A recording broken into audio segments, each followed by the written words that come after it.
afternoon. This is a conversation with Al McFarlane. I am W.D. Foster Graham. I am the book review editor for Insight News, and I will be your host today for Thursday's book chat. The conversation with Al McFarlane has robust conversations and diverse topics from all over the world in the African diaspora. Also, like to give a shout out to the Minnesota Housing Authority for sponsoring today's program. Currently, we are north of 600 subscribers, and we're shooting for 1,000. So you tuning in to the conversation with Al McFarlane. Hey, like, share, subscribe. Now, for today's guest for our book chat is Professor Teferi Tafa. He is an adjunct professor of literature at the University of Northwestern, Minnesota. He was a visiting professor at Norwich University from 2017 to 2019. Before he joined Norwich, he was a lecturer at Addis Ababa University and Ambo University in Ethiopia. And he went to graduate school at Addis Ababa University, Ethiopia, received his MMA in Human Rights from Curtin University in Australia. He has also taken courses from Harvard University and Penn University. And Teferi is a prominent Oromo novelist, scholar, and movie maker. So in addition to publishing the first and so far only scholarly analysis of Oromo language novels and Oromo films, he has also published several of his own novels in the Oromo and English languages, including the award-winning Ja'alala Duga by Macmillan Publishers in London, and The Agony of Congested Heart by Akashic Publisher in Addis Ababa, Noir. So it is my great pleasure to introduce this multifaceted author, professor, movie maker, and speaker, Professor Teferi Tafa. Thank you. Yeah. Well, Professor, and then you just like a Renaissance person. I mean, you have many different skills, abilities, and gifts, and so. And we appreciate having you here on the Conversation with Al McFarlane. Thank you, WD. Yeah, it's my pleasure to be here. I really appreciate it. Yeah. So let's start out. Tell me a little bit about your history, because you are from the Oromo people. Yes. Tell us about it. Yeah. I'm from Ethiopia, from Oromo. We call Oromo Nation, and Oromo, okay. yeah, Oromo Nation, and the Oromo Nation actually lives in Ethiopia and northern Kenya. About 90% of Oromo people live in Ethiopia, and only about 10% live in northern Kenya. And so I was born in a place called RC Bakoji, and I educated from 1 to 12, from K to 12 in RC Bakoji. And then I moved to Addis Ababa, and I studied my undergraduate study at Addis Ababa University, and again postgraduate at Addis Ababa University, and then came to United States in 2017, and I'm here now. Definitely. When it came to like the history in terms of the culture, usually my understanding is it's very much an oral tradition. Can you tell who were the storytellers that are part of the Oromo culture? Actually, we love telling a story. It's not only among Oromo, but among human beings. The story is what makes us human, for that matter. And even in my books, I said a lot of times, about how storytelling is important. And if you don't have story, you don't have history. If you don't have story, you don't have identity. If you don't, one very famous writer last time said that, you can know one, maybe 50 or 100 or maximum 150 person in person. Okay, and you can communicate with them, and you can unite them, by physical means. But if it is above that, if it is thousand or 10,000 or million, then you have to create a story that unify them. So the story is what unify you. And so in Oromo, um, all the people, especially your grandma, your grandpa, they tell you a story. And your mom also. Actually, I haven't heard any story from my father, my dad. He doesn't tell a story, or I I I don't remember, except his own story, what happened to him. But my mom is a good storyteller. She used to tell me Oromo story, but than anybody, my grandpa. He is a very good storyteller. He told me almost everything, almost all Oromo history and the Ethiopian history. And again, my grandma too. But than anybody, I really appreciate and I give gratitude to my grandpa. I can appreciate that. I know in my own family, we heard stories that were passed down from our elders about where we came from, or about little things about how they grew up, and that's just an invaluable source of knowing our history. Yes, Because of course. Yeah. to say, I know the Sankofa, at least the Yeah. symbols represents that, because you see the Sankofa, the bird is looking backward and Yes. moving forward. Like when it comes to history, you got to know your history so you can move forward. Yeah. Sure. that Absolutely. Yeah. and that sort of thing. Yeah. Um, Now, your book, I had the pleasure of reviewing it, "The Secret Deaths of Abagada and Other Stories." Yes. Um, I was intrigued by the I guess the way the government is, that the Abagada only is in power for like 8 years. Can you Yes. tell us more about that? Yeah. Absolutely. Yeah. Actually, I like this book, because what I'm trying to say is what we really what are we sending just sending a message to humanity, to all the people, how we appreciate some of these indigenous people knowledge and apply to our life, modern life, and create a good society, a good people. And one of the maybe legacy of Gada is term or termism. I like it. I like it most. Yeah, because the philosophy behind this termism is that every generation has its own hero, and every generation has a maximum effort in certain time. Okay, so Gada believe that your high time, your maximum time is from 40 years to 48 years, only 8 years. During that time, do the best, do what you can. Okay, do what you can. And it is during that time you have your generation.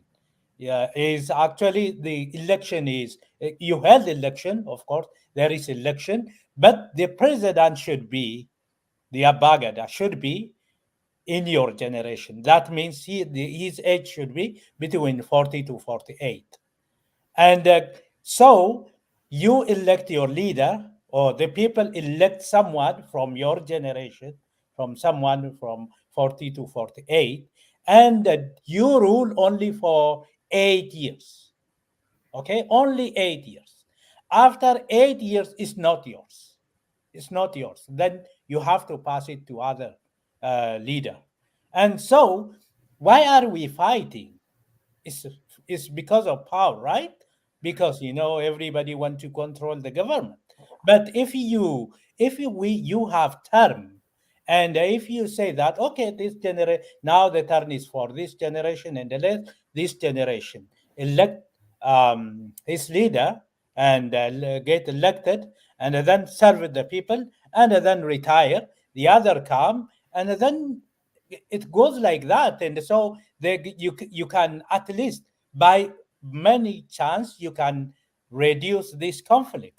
Okay, and so that's why, for example, in United States now we have term, the president only served 2 terms, 8 years. And we believe that, we always say that, oh, the American took it from us because, we started this 600 years ago. At least in written history, we started this 600 years ago. And ours is, before no nation or no society exercised this concept, this practice before Oromo. And but still in America, for example, if you are elected for Senate, you serve for 6 years, and then you can be elected again. You can be elected again. You can serve for life. And from Gada point of view, this is not right. You know, again, the Senate should be, there should be a term for senators, and Congress again. If you are in House of Representative, United States House of Representative, you serve 2 years, and then you have to be elected again, and 2 years and 2 years. But there is no maximum term. You can serve your whole life. That's not right, according to Gada. There should be term 8 years for senators, for House of Representatives, for governor, state governor, for anybody, even in county. Anybody who holds the public office should serve only for certain years, and then let the other person also hold that position, and then go on. And that's what I advocate, and that's what I wrote about. And of course, the title is The Sacred Days of the Abagada in the other story. The Abagada in this story was he is the embodiment of this philosophy, but because of colonialism, because of colonial expansion, he died. Secretly, he died. And then, the first story talks about how this concept, this idea declined. And then the second chapter is how this concept in modern age, in 21st century, again rise. Nowadays I am speaking about it. Many people actually speak about it, and even now the UNESCO inscribed it as intangible human heritage. And now Gada is intangible human heritage.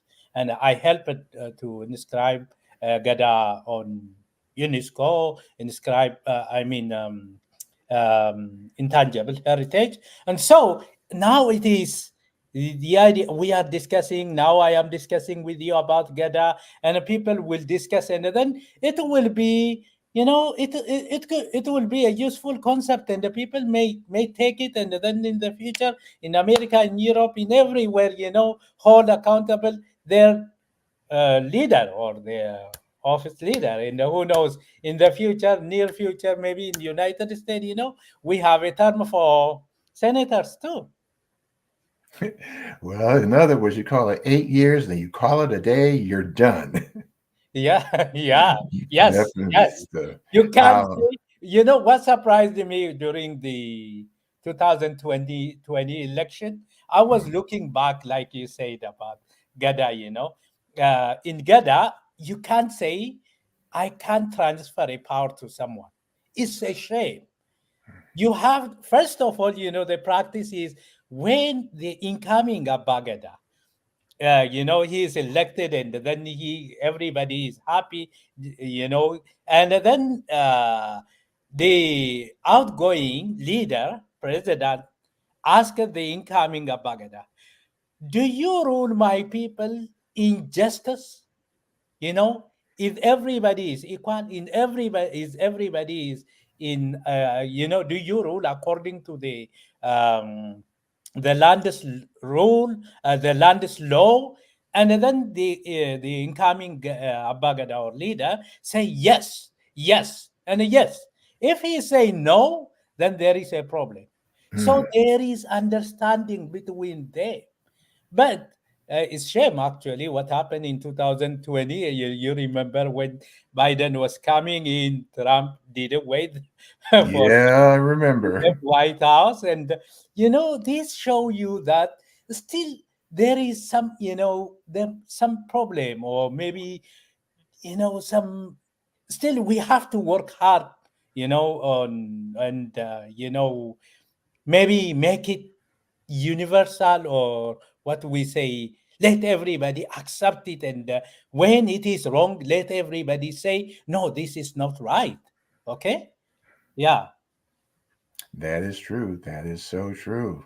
Yeah. So, and from that first story, I mean, you described so well what Abagada was, especially. But then the colonialists came Yeah.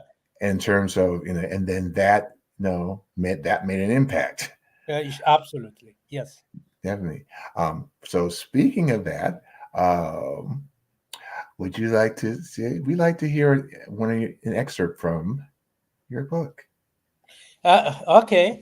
Yes. For example, let me read from here. Um, it is the second chapter, or the second story.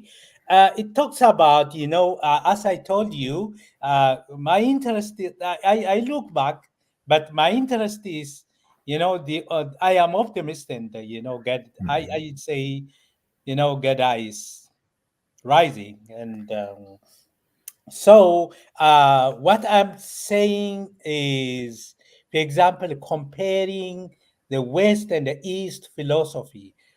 Maybe when I say East, actually, it includes also Africa, the African. And so, for example, here, Gada is similar to Ubuntu in South Africa and Gichacha in Rwanda. And almost, I can say, is this indigenous political system in Africa is very similar, except where you have this Christian kingship, and again Sultan, or Islamic monarchy, or caliphate, something like that. If you look at African indigenous people, they have a very a very good, a very similar you know political system.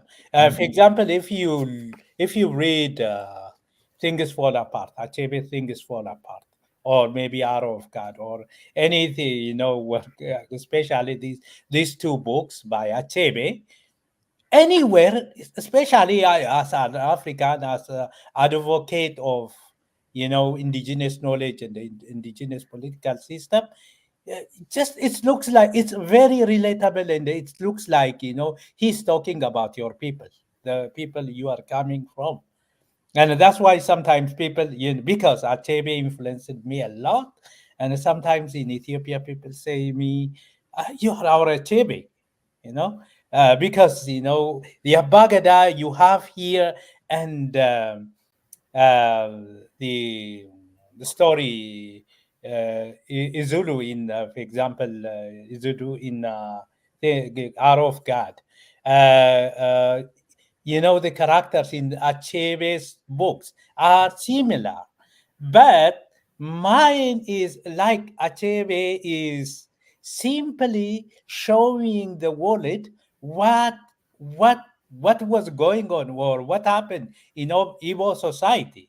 How things fall apart, how actually things fall apart in among Igbo society. He Mhm. didn't tell us, or he didn't show us things can come together. Okay, just Mhm. they fall apart, and then everything disintegrated, the society disintegrated, and then there is no unity. There is all individualism, everybody is upon himself, and something like that. But mine is, I am not pessimist, and I want to also show that we can come together, we can bring things together. The things fall apart can come together. And so in this sense, I am criticizing the Western individualistic approach Mm-hmm. and just say there is also another way. There is alternative humanism, always, alternative humanism, the Western way of understanding human beings, Mm-hmm. understanding somebody only as individual being is not enough.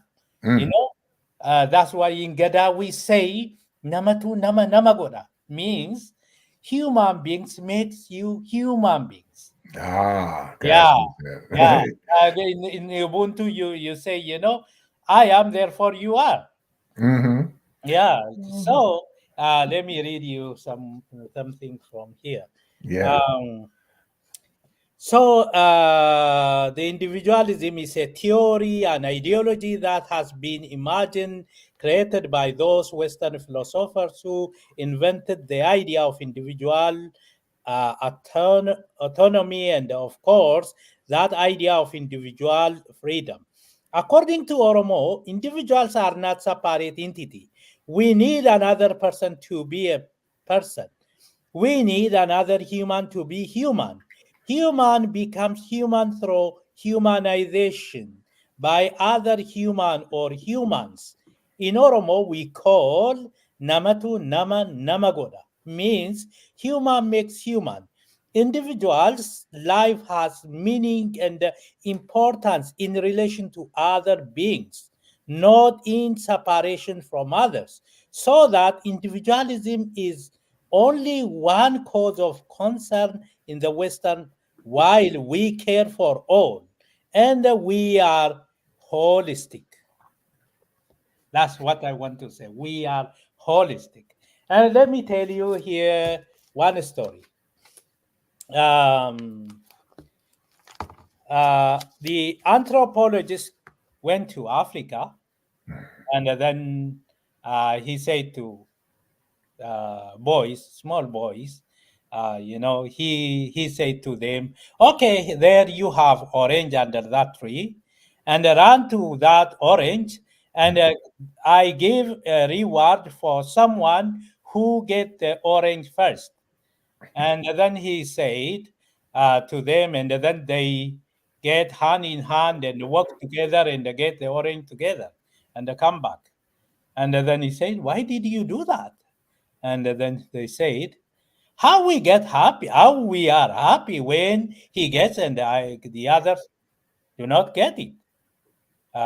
So that means in African philosophy, we are happy when all of us are happy. Ah, yes. You know, Mm-hmm. we are rich when all of us are rich. Mm-hmm. At least, we don't believe in this called equality or what is called, everybody is equal. No, everybody is not equal. Everybody is, yet we celebrate differences, individualism, but we are not also unequal. Okay, we believe in equity, and Mm-hmm. the where everybody is, have value, and when the society in which uh, you don't have very poor at the same time very rich. Mm. Yeah, that's what we mean there. No, thank you, thank you, thank you for sharing that. And speaking about the different types of the societies that are there in Oromo, I'm pronouncing it right? Yes, yes, Okay, because when I read the book, I was intrigued that the societies weren't always what you say patriarchal. There's a matriarchal, and and the person who stood out was her name was what, Grandma Manoye. yes. Tell us more about her. I mean, I Yeah, figured. yeah. What is very fascinating about that is, maybe I don't know if here in Minnesota there are a lot of Oromo lives in this Minnesota, and just if by in case if you meet them, ask them, "Do you know Ako Manoye?" We call her Ako Manoye. Ako means grandma. Uh-huh. In English, we call it Grama Manoye. Yeah. Yeah. Mm-hmm. Do you know Grama Manoye? And then he would tell you, yes, yes. Because, is I think she is a national hero. Even though we don't recognize her, she is like a national hero. And I was just I was, because I used to hear her story when I was a boy, and I was fascinated by her story. And then when I grow up, especially when I was in university, I start to ask about her. And then when I was in graduate school, I was doing my PhD. And then I I totally of course I totally you know I criticized what they told me. What they told me is not right. It has been told us, or everybody you come across, they tell you they know her, but they don't tell you the truth. Okay? Mm. Yeah, because now we are in patriarchal. Even when you look at Abba itself, Bagada, it indicates male actually. Mm-hmm. Abba means father. Mm. And so uh, he is the father of Gada, or he is a leader. That's Mm-hmm. what it means. But when you come to Akomanoye, then, because I was working to revive Gada, and while I was working, studying Gada, and, asking all people, I come across where this Gada come from? How it, Mm. what happened? Where it come from? And then in southern part of Ethiopia, actually, I got it from a community. It's a clan, Oromo clan, is called Guji. And then the Guji elders told me that before Gada, we had a matriarchal system. We have matriarchal system, and they said, oh, that's great. And do you know them? And then they said, yes, as I mentioned here, like Kaso Kasoye, Lasso Lasoye. And they told me five names, and then the last one is Akomanoye. And then they told me the story too. And for Akomanoye's story, I get this story from everywhere, from Western Oromia, Eastern Oromia. I have been anywhere, just because I was fascinated, and everybody actually they localize her. For Mm. example, in Bali, they say that she died here.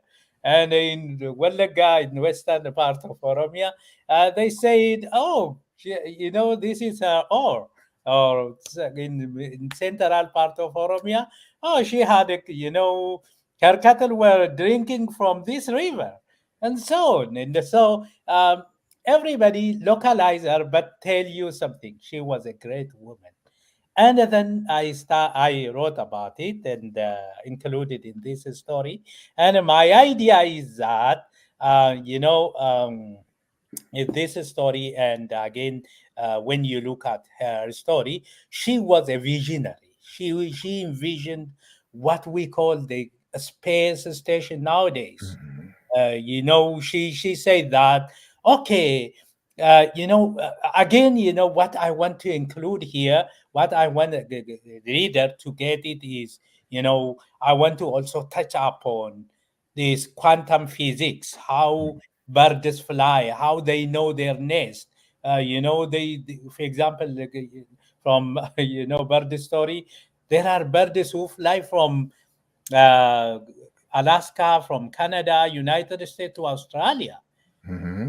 Yeah, imagine how they know that, how they Mm-hmm. navigate.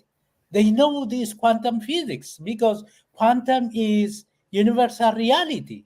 And so Akomanoye was fascinated by this. How birds know their nest, how they fly, how they, and then Mm-hmm. how maybe we are human beings. And can we make something that fly like a bird? you know and then she ordered, she was a leader, and so she ordered, make a house that cannot touch the heaven and the earth in between, And then the male say this is impossible. How can we do that? And then it is really taboo to say no to the leader, but they said, okay, we will do, but as a leader, you should lay the foundation, lay the foundation. And then she she didn't go on with this idea, and then they said we abandoned it. But the point is, the idea is that these women, at least as I told you from written history, we Gada started in around 1420, uh, because we have um, 75 abagadas, and when you multiply 75 by 8, then it gives you the number. And when you subtract that number from 2025, I mean 24, then it gives you 1420. At least that is what we have, what we know. But we know that Gada is also practiced before that. But then if it is before, let's say, 1,000 years, Ako Manoye must have, lived 1,000 years ago, or before 1,000 years ago. And before 1,000 years ago, she envisioned, airplane, space station, and quantum, and so on. And that's why I included her in this book. And of course, from this story, from this book, as you read, as you see, she was adopted. She was.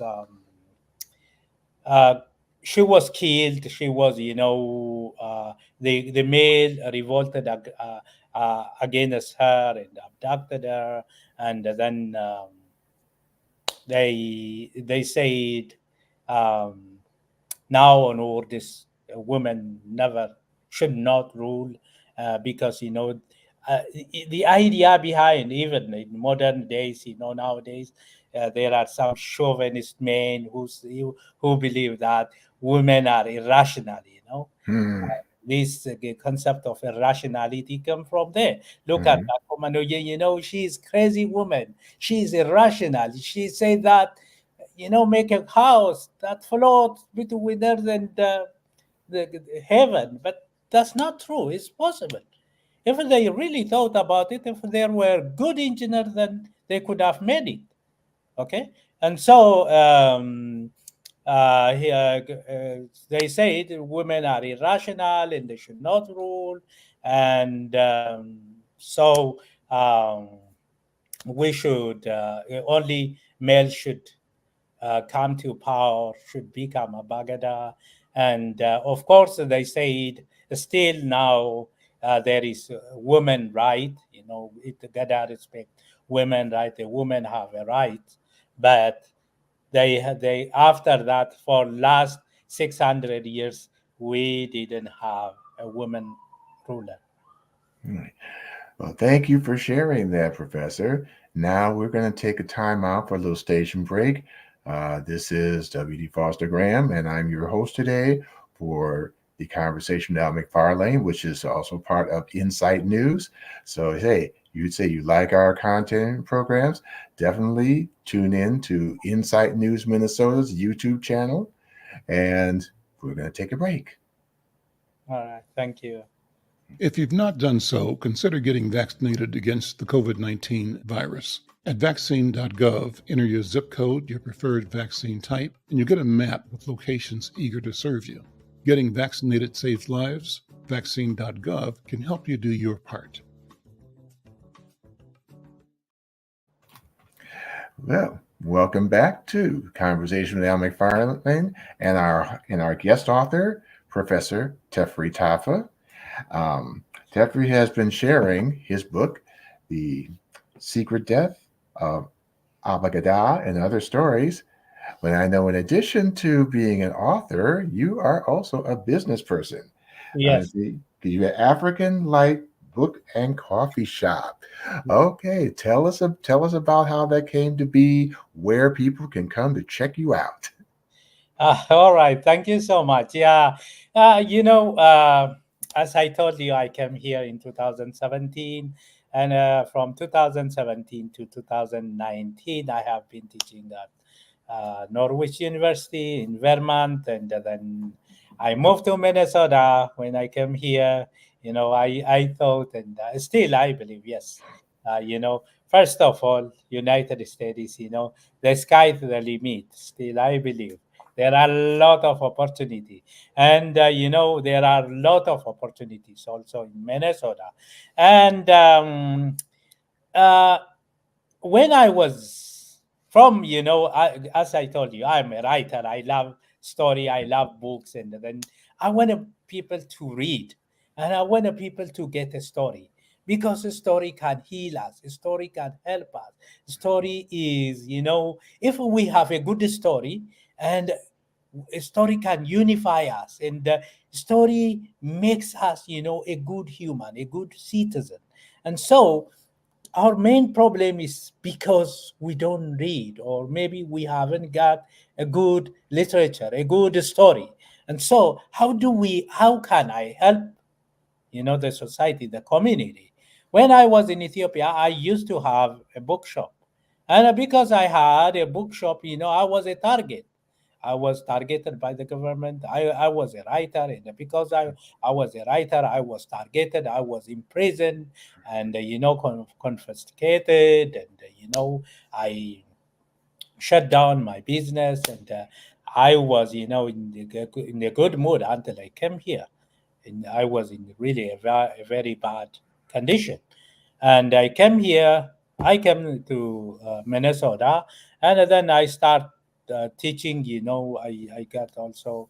I became adjunct professor at University of Northwestern in 2020, and then I got a teaching position in summer schools, and then I again COVID happened, and because of COVID, you can't go out. And so I said, okay, we are locked up here in the house, and then what can I do? And I was, thinking, I was, looking, different opportunities, and then I come up, why I don't open a online shop. And then I said, okay, let me try it. And then I opened an online shop. And because I know this book business, I have experience when I was in Ethiopia. And again, I hear, let me test it. And then I started the online business, and I got some books. And fortunately, in 2020, I think in 2021, yeah, I published one book. And I published one book, and that book was really good book. It was in Amharic, and people like it. And everybody start to look. It is on the first list, because it was our bestseller, our Mhm. in Africa light book and the coffee shop. It is the bestseller in the.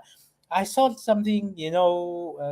Within a week, I sold like $6,000. Just a Awesome. week. Great. And it was successful, or it was success. And then I also included some coffee, because I believe that coffee goes with book. When you read, you need coffee, and then when you get coffee, then you read a lot. It is inspire you. And so, yeah, that's how I started that business. And in 2022, we started also a physical shop. It is in St. Paul, 1263 Donahue Avenue, St. Paul, 55104. And so we started our physical shop too. And our online address is website is www.africanlightbookandthecoffeeshop.com. So yeah, that's how I started it. And still struggling.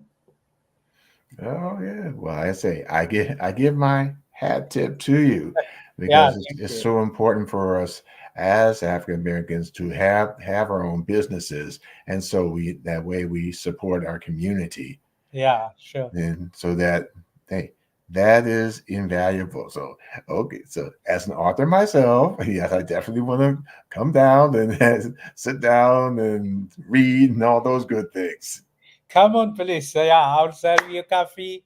Coffee is on me. Don't worry. Yeah. Wonderful, wonderful. Now, I know in reading Secret Death, and you cover from the beginning of your book when you have the stories about the Abagadan, the colonialists coming in, and what they did, and what how the how the backdrop changed. I know, but then you go all the way to the end, and I read something that reads like a spy thriller. Okay. And Yeah. it starts out with the death of an Ethiopian musician, but it's not that simple. Yeah. I, our viewers and readers would love to hear something about that portion of the book, the story. Yes. Look, maybe the tiny spa, maybe in the future also the critic can do or can, work on, the development of this story. This story, I wrote this story, I start writing this story in 2011. Mhm. And then I wrote it. Three stories were written in 2011, and I published three stories in 2011.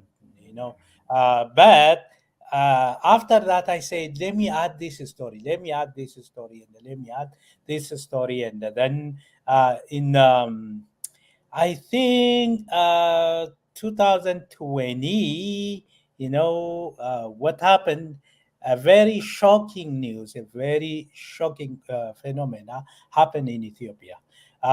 The famous Oromo artist Hachalu Hundessa was killed. He was assassinated. Actually, there is a rumor that he was assassinated by the government because um, he was very he advocate for human rights, and he was he was not technically supporting the government, and then the government, the now Prime Minister Abiy warned him and again begged him, and then Hachalu said no, and then finally he was killed. And Hachalu was my friend. I had a good relationship with him, and even before that, uh, I think in 2019 he was in Australia, and when he was in Australia I met him. We had a phone call conversation, and then I asked him to come to United States and stay with us, and he said that he will come, in summer he will come, summer 2019. He said he will come, and but he was killed in June 2019. And because that story was shocking, Mm. and that story actually changed uh, a lot. I mean, I changed everything in Ethiopia. I believe, especially there was war in. The war started in 2000. I mean, 2020, northern part of Ethiopia. That also lead to his death. Also lead to that, and again, if you maybe if you follow Ethiopian news, the Oromo was, even in there was popular movement in from 2014 to 2018, and then this mass movement actually changed the regime, and because that changed the regime, and now the Prime Minister Abiy Ahmed come to power because of that mass movement, and the Oromo believe that because that movement was led by Oromo youth, and the Oromo believe that now we are in good hand, and everything will be all right, and there will be peace, and there will be development. And then because Hachalu himself was the ardent supporter of this mass movement, and he was also in a leading position in that protest. And so they say that when Hachalu died, the Oromo believed that they were betrayed. They betrayed by the ruling party and the incumbent, this government, Abiy Ahmed. And then because of that, there was a lot of discontent, a lot of confusion, and nobody tells you what happened. And then I said I should write something, I should do something. And then is simply, even though during that time I was teaching at University of Northwestern, and University of Northwestern said to me, would you teach crime fiction or develop a course on crime fiction? And I said, oh, that's great. And then I developed a course. I was teaching crime fiction, and even in crime fiction, because my interest is on world literature. I like world literature, and so I didn't only focus on crime fiction in United States, but crime fiction across continent, in Latin America, in Asia, in Japan, in Africa, and so on. And so when I read that book, I come across this detective story I love from, even when I was young. When I was young, especially university, I was a fan of Agatha Christie. And so I say, when I teach this, I say, okay, I have to write detective story. And my detector, my main character, the detective agent should investigate this crime. And so for that, at least I have to be, even if it is a story, it has to be believable, right? The story. Indeed. Yeah, Indeed. yeah. And so I interviewed like 12 people, from federal police who were investigating that death, those people who were there when he died, when they assassinated him, and the people who have seen him, or who have seen the autopsy, and so on. I investigated, I just interviewed them, and finally wrote this story and included in this book. And I think I did the right thing, because we have to remember Hachalu. He's a great musician. Actually, we lost him, and he's a great musician. And that's how I included in it. And so the book is, it's a collection of short story, and it is a kind of cocktail. It has everything. It has Gada, when Gada was declined, and again when Bagadas died, and again it has the rise of Gada, or revitalizing Gada, and at the same time in between there is conflict also, this civil war. And during civil war again, even though you are in civil war and you are in different party, but you can love each other. And again, sometimes, for example, if you look at the Galani and that boy, uh, you know, she became a member of OLF because the Derg government, the Ethiopian government, snatched or took her lovers from her. Mm. So he became the ruling party member, and she became the opposition party.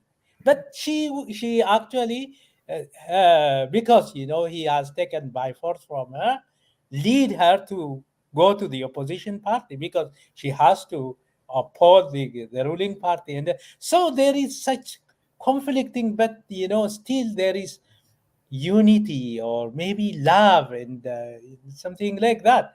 And if you look at again at how we were Ragalan, it's what happened in how Addis Ababa expanded, and especially displacement, how new settlers displace the original indigenous people.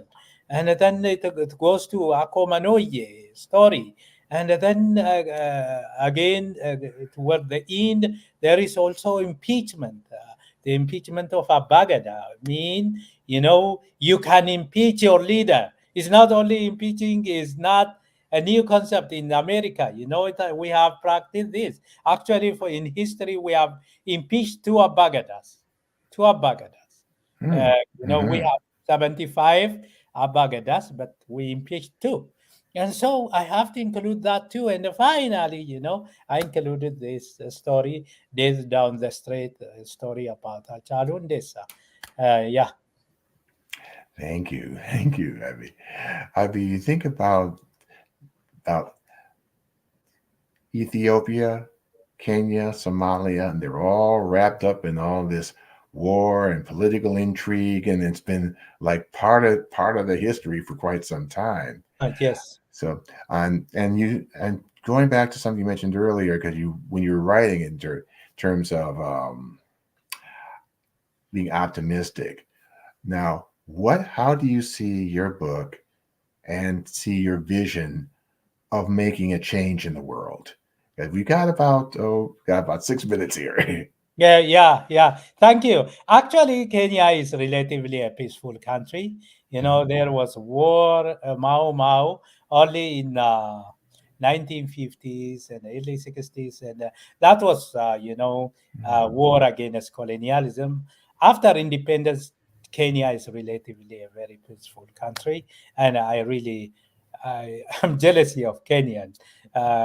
But when you look at Ethiopia, Somalia, Djibouti, Eritrea, Sudan, and the other part of Africa, yeah, it's terrible. Yes, there is constant war, and there is coup d'etat. For example, Sudan is a leading African country by coup d'etat.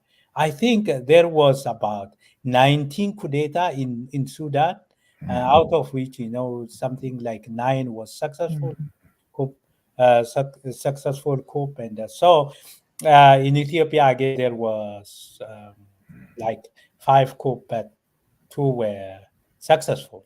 And so that show you, because we lack this. That's a very interesting question. That is what I have said in my idea, my vision is Gada. Let's learn from Gada. Let's learn this Gada philosophy, and then it has a very, very interesting and a very useful concept about power, about humanity, about how we can live together in peace. Because in Gada, as I told you, maybe we have practiced it in for 600 years. The Oromo, when they were ruled by Gada, they had no war, but Hmm. they won two major battles. The northern Christian allied with the Portuguese and invaded Oromo, and the Oromo defeated them. The eastern, the Somali, the Afar, allied with the Turkish or the Ottoman Empire and invaded Oromo, and the Oromo defeated them. And so Gada gave them power. And Gada didn't also give them power, but it also gave them philosophy, how we rule each other, this Talmism. And so now let's go back to our roots and then heal our wounds. Let's believe in this term. Okay, the power. Let's limit power to only 8 years for everybody who hold public office. Give them 8 years. In 8 years, do maximum, do as much as you can. When they retire, appreciate them. appreciate them, and maybe you could also motivate them. You could give them, reward, and then they said, oh, don't go far, you know just around here. For example, if you make how you feel, for example, when Trump was going out and Biden come in, and then Trump become advisor to Biden. Is it not possible? It is possible. Gada encourage that. Gada is, when you are retiring, when you leave the power, of course the leader is the one who elected, but the retiring one is also a counselor, advisor. He is not far from there, and sometimes help you. So during my term, this happened, and I solved it in this way. Mhm. But for you, I would advise you can do this and this. Okay? So that means that create Mm. not division, that create unity, that create harmony, and that help everybody. Okay? Well, from division, nobody benefits. But from unity, everybody benefits. And so that is what I mean. That is what I say. That is what we have to learn from Gada. And that's why I write this book. And again, in the future, I'll write maybe similar story, just that help the whole humanity. Thank you. Thank you. Thank you. I say, well, the key is that unity. And that's something that I personally would try to take away from your book. And so, Yeah, yeah, that being said, like, Professor, it has been a pleasure and an honor to have you on our show. For those of you out there who would like to purchase Professor Tafa's book, I just gave you a moment to just let them know uh, where they can get it, all the different avenues that they can purchase the book. Because we've got about one yeah. minute. All right. Yeah, actually, they can get it from Amazon. They can get anybody can get it from Amazon, and they also can come to my book and a coffee shop in St. Paul. Um, is 1223 Donahue Avenue, St. Paul 55104.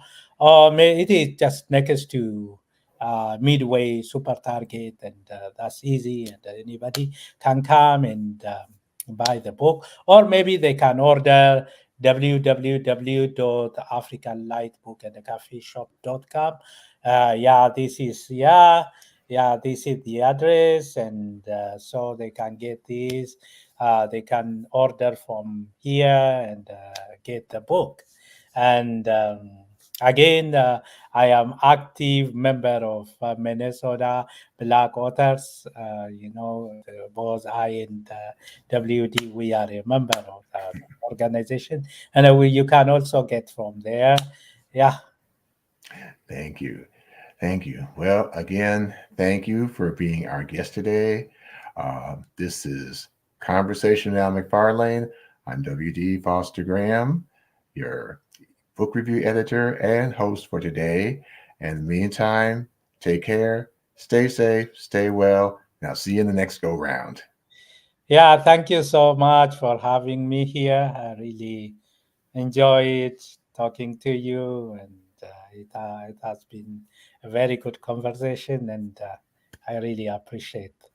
You're welcome. Peace out. Yeah, thank you.